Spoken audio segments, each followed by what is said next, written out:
Just maybe one thing. What would you put in my bio if you what with what you know about me? What would you put in, or what would you leave out? What do you?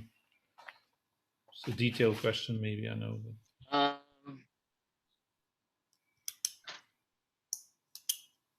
I'm not the best bio person just because like bios usually go on a pretty website that is an image website, and I'm more of a direct response marketer. So like when I'm doing pages and funnels, I'm trying to get action. Yeah. And you know, like if I showed you, there's the video, boom, join, this is $7 offer. You know, real estate investing is the best way to create freedom. Here's what you're going to get. This is the real deal. So I'm kind of doing a bio here. Other online real estate trainers teach things like wholesaling and flexing. These strategies are dumb. So we're separating ourselves. Biggest problem might be you. It's not your fault. You have nothing to lose and everything to gain. Sounds good to be true. But the bio part of this is kind of embedded in this part, you know, right here. Dolph Tarus has 2 of his books endorsed by the National Association of Research, 25 countries, New York Times bestseller. So it's kind of embedded into this thing. Yeah. It's not about me, about me is for a website. Yeah. I don't do that.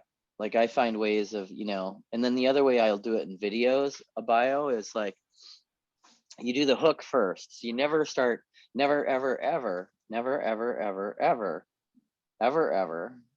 And I'll say ever, never, never, ever, ever.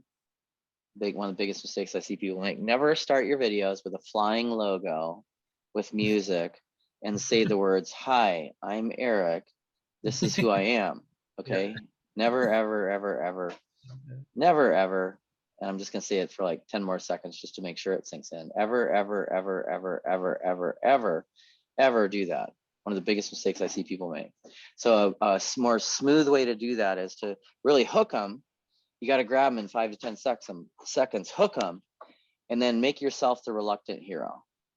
I never wanted to be the guy that was going to help these small to medium-sized businesses, because I was fine building, but then my friends came to me and they were small business, and I saw their pain, I saw the problems they were having. So although I've worked with IBM and helped them do billions and billions and billions of dollars, and I help these guys do billions and billions. So you see how I'm doing the bio and the edification, but I'm doing it in a reluctant, like I wasn't always the guy that was the greatest person on earth. There was a time when I wasn't the greatest person on earth, and the insert greatest person on earth is your credibility. Yeah. So you do it in a way that's like not direct, like I've done this. You do it like I wasn't always this guy. As a matter of fact, I wasn't always this guy. I was actually super frustrated, and I had these problems. Then you relate with the problems, because they don't care. It's funny because they don't care what you've done. They actually care what pain you've experienced, and has that pain, is it something they can relate to? Believe it or not. And that's what the problem with almost everybody in the space, and this is how you can separate yourself, is there's so many egos out there where they want to say, I'm this, I'm that, I'm the other thing. And people don't care. Now if you're Jack Canfield, when we did a free plus shipping book offer for him, and you have been on Oprah, that's valuable. But if you haven't been on Oprah, there's probably not much that you've done that's super valuable, to be honest. Yeah, that's the whole thing. That's why I ask. Yeah. Yeah. But you can position it in a way where you can mention things that you've done that are amazing.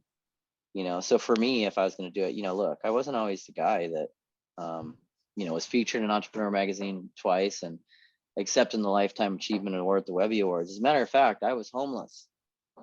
I remember driving a 1986 Ford Aerostar that leaked more oil than it used in gas. And people knew where I was in the city because they could see the trail of oil coming out of my van. True story.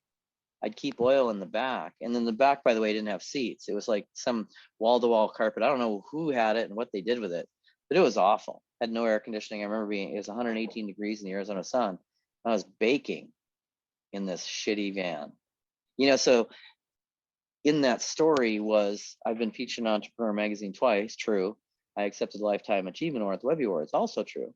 But I'm not saying, hey, I'm Lanny. This is what I've done. You know, I've positioned it in a way that I'm likable. I'm not a douche, you know, or I try to be likable and not be too much of a douche, but douche slips out too. I try to minimize it, but it happens. Does that make sense? Mhm. Yes, absolutely. Okay, Lenny. No, that's good. It's already cool stuff. Thanks. All right, you're welcome.